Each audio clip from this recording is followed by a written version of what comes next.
Безгә иң бай, куәтле һәм шын мәгънәсендә тылсымлы рус теле бирелгән.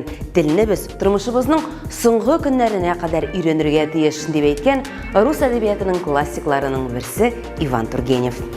Исәнмесез, сезнең белән белем дөньясы һәм мин тапшыруның алып баручысы Айгөл Имамова. Узган атна Александр Пушкинның туган көненә һәм рус теленә багышланган иде. Без дә ул теманы күтәрербез. Алдагы минутларда. Гайрәтле рус теле. Чит телле балалар арасында рус теле буенча олимпиада ничек узды? Тәҗрибә уртаклашу. Казакъстаннан килгән кунаклар безнең якларда нинди күнекмәләргә өйрәнделәр?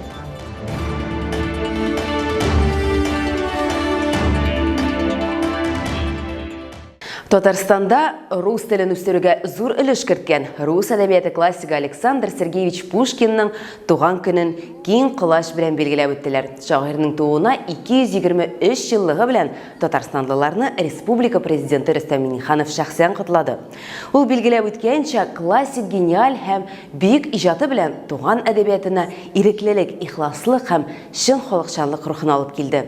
Россия Федерациясендә генә түгел, элеккеге Советлар Союзына кергән күпчелек илләрдә дә халыкларның үзара аралашу чарасы булган рус теле бүген дә дөньядагы иң зур әһәмияткә ия булган телләрнең берсе. Бик күп гасырлар дәвамында төрле халыклар дус тату, бер-берсен хөрмәт итеп яшәгән Татарстанда татар һәм башка милләтләр телләре белән беррәттән рус телен үстерүдә һәр вакыттагыча зур игътибар бирелә. Рус телен һәм рус мәдәниятен популярлаштыру темасы Россия халыкларының мәдәни мирас елында аерым әһәмияткә ия дип ассызыклады Рөстәм Миңнеханов һәм май аенда Татарстан президенты каршындагы рус теле буенча комиссия оештырылуын искәртте.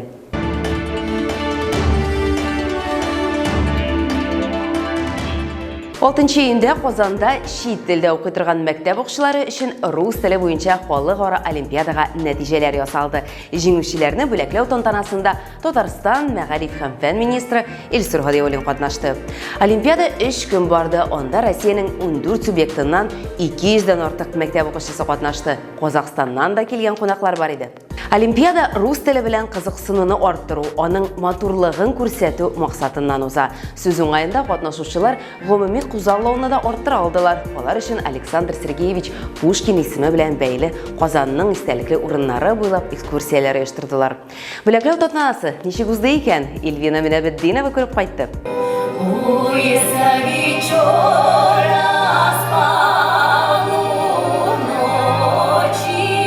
Бөек, куәтле, гадел һәм ирекле рус теле, танылган рус язучысы Иван Тургенев сүзләре гыйбарә 19 гасыр ахырында сөйләшүгә керә, ә бит шул гасырда Александр Пушкин әдәби рус теле авторы була, бүгенге көнгә кадәр килеп җиткән заманча рус теле авторы.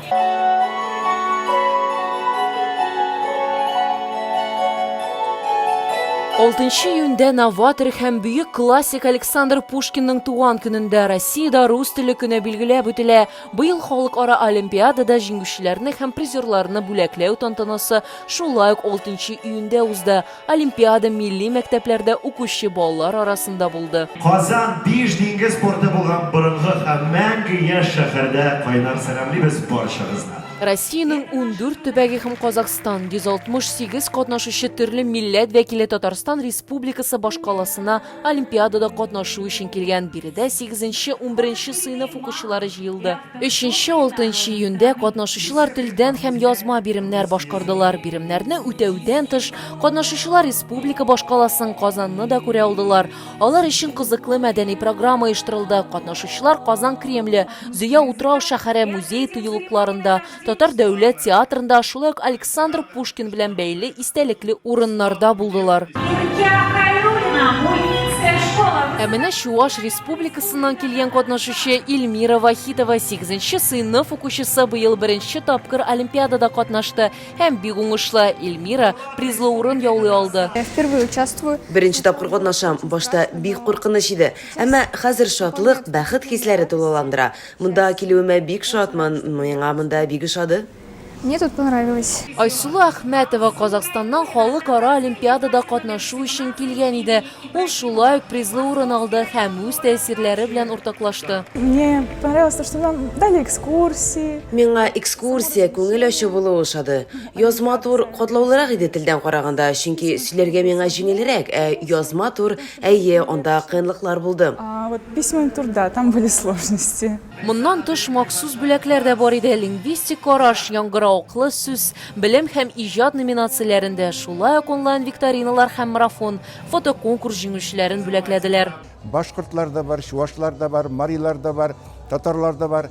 Бүтән бер халыкның, менә шу халыкларның дуслыгын тәэмин итеп, аларның бердәмлеген тәэмин итеп, бер матур гаиләне курып, аны үзәгендә тотучы дәүләт телебезгә булган хөрмәтебезне тагын бер тапкыр чын йөрәктән күрсәтәсе, аны аңлатасы һәм яшьләрдә ул телгә тагын да күбрәк мәхәббәт үстерәсе кирәклеген без бүген күрәбез һәм аны аңлыйбыз. Халыкларны берләштерә һәм ныгыта рус теле олимпиада символик рәвештә телнең новаторының туган көнендә үткәрелә.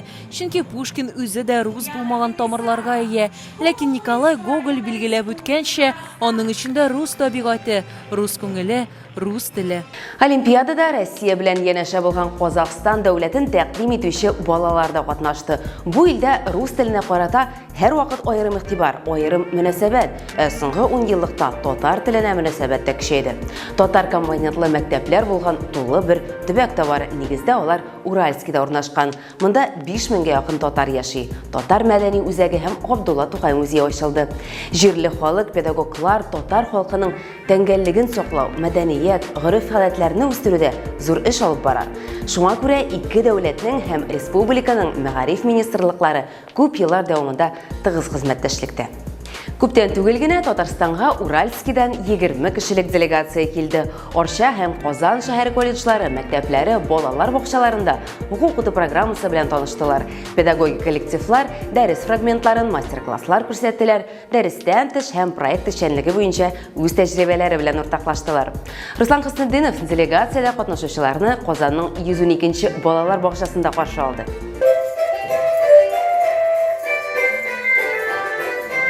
Малай һәм кызлар кунакларны җыр һәм бию белән каршы ала, бирегә йөрүче сабыйларны кабул итүче балалар бакчасы быел иң яхшы билингваль белем йорты дип табыла. Шуңа да Казахстан делегациясенә күрсәтерлек эш алымнары җитәрлек, аеруча уен форматында. Салаватчик, мэ аю. Салаватчик, мэ паси. Балалар бакчасы моннан 8 ел элек ачыла. Хәзер бирегә 165 сабый йөри, 14 тәрбияче эшли. Биредә татар теле белән бергә рус телендә камил өйрәтәләр. Конкурстан җиңеп алган 500 мең сумлык грант хәзер һәркем өчен яңа мөмкинлекләр ачачак. Планнар уже корылган. Планнар безнең интерактив стендлар алу, интерактив төрле программалар юнәлтү һәм дә инде народы Поволжье костюмнарын юнәлтеп Казахстаннан килгән делегация Татарстанга буш кул белән килмәгән, алар балалар бакчасына уенчыклар бүләк итә. Ике як арасындагы дуслык һәм хезмәттәшлек күптәннән бара. Беренчедән Казахстан белән безнең элемтәләр бик тыгыз хезмәттәшлек итәбез без. Бигрәк тә мәгариф өлкәсендә хезмәттәшлегебез шул хәллек җәелеп алып барыла. 2018 елда без анда татар мәгарифе көннәре үткәргән идек Казахстанда. Бүген без каршы алдык Урал шәһәреннән мәктәпләрнең, балалар бакчаларының һәм өстәмә белем бирү учреждениеләренең җитәкчеләрен. Казахстан кунаклары Арча белән танышу теләгендә белдергән. Иң беренче булып алар педагогика көллиятендә була. Аларның фикерләре искиткеч, алар безнең белем учаклары белән хезмәттәшлек итәргә әзер. Аларның шулай ук үзләренең бик матур эш күрсәткечләре бар. Шуңа күрә инде мин ышанам, бу делегация һәм бу очрашу киләчәктә безнең бик матур эш үрнәкләренә, хезмәттәшлеккә китерер дип ышанам. Урал шәһәренең мәгариф өлкәсендә эшләүче хезмәткәрләр эш сәфәреннән тулысынча канәгать булып кайтып китүләрен җиткерде. Нам очень понравилась татарстанская школы. Во всех школах мы видим системную работу. Безгә сездә эшләүче мәктәпләр бик ошады. Анда системалы эш алып барыла. Балаларга патриотик белем бирү ягыннан да уңышлы эшлиләр. Белем дә сыйфатлы биредә. Балалар бакчаларында материаль базалар замана таләпләренә туры килә. Мы были в детских садах, материально-техническая база соответствует сегодняшним нормам.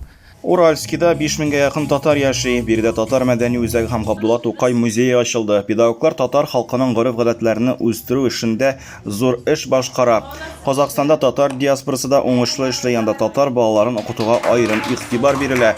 Шуңа күрә педагоглар бирегә тәҗрибә һәм укыту методикалары белән уртаклашу өчен киләләр. Чит телләрдән килеп кергән алымнарга Кырымда ничек каршы торалар һәм Бөек Британия королевасы кайсы фильмда төшкән? Бу хакта Нияз Рахманның автор сәхифәсеннән белербез. Балачак һәм мәгариф дөньясыннан иң уникаль яңалыклар кызыклы тәнәфестә.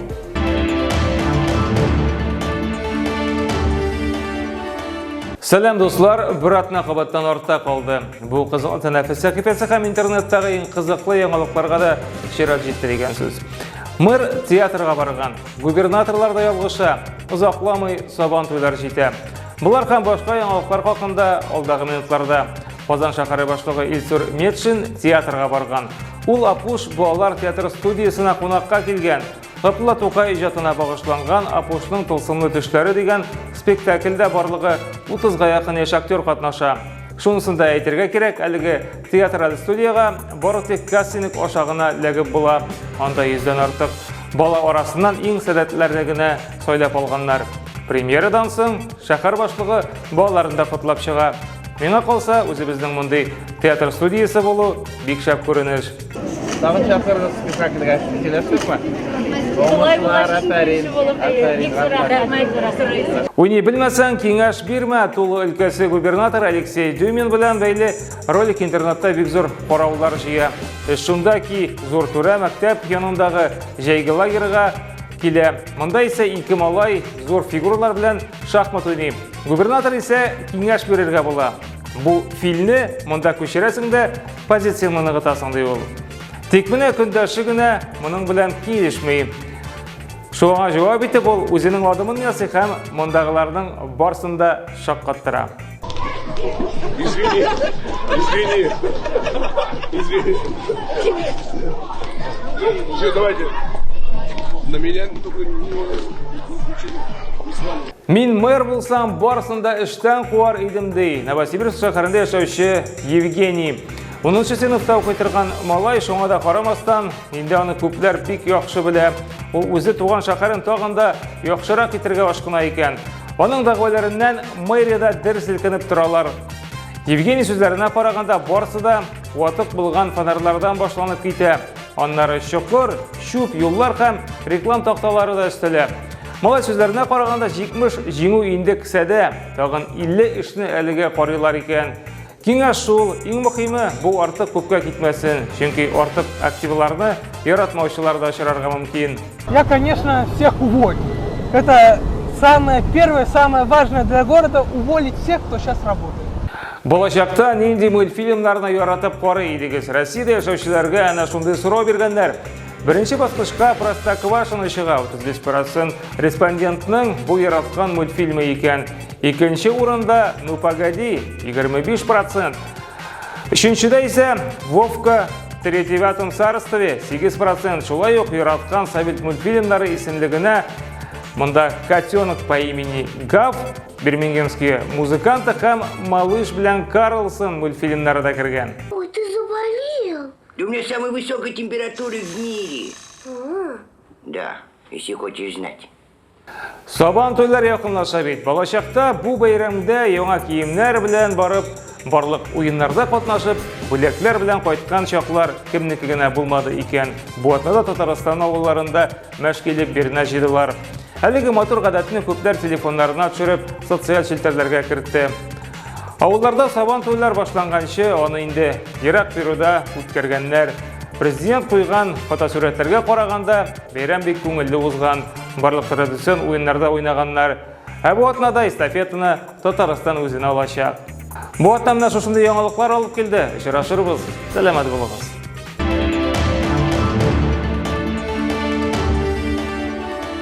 Рус телендә тиңдәш сүз урынына чит илдән килгән алынма куллану, димәк, акылны мыскыл итү дип язган рус тәнкыйтьчесе Виссарион Белинский. Пушкин юлларын үзгәртеп әйтик, рус телен туган телеңне, үз хөрмәтеңне саклаган кебек сакла. Шуның белән тапшыруыбыз да тәмам. Исән булыгыз, сау булыгыз.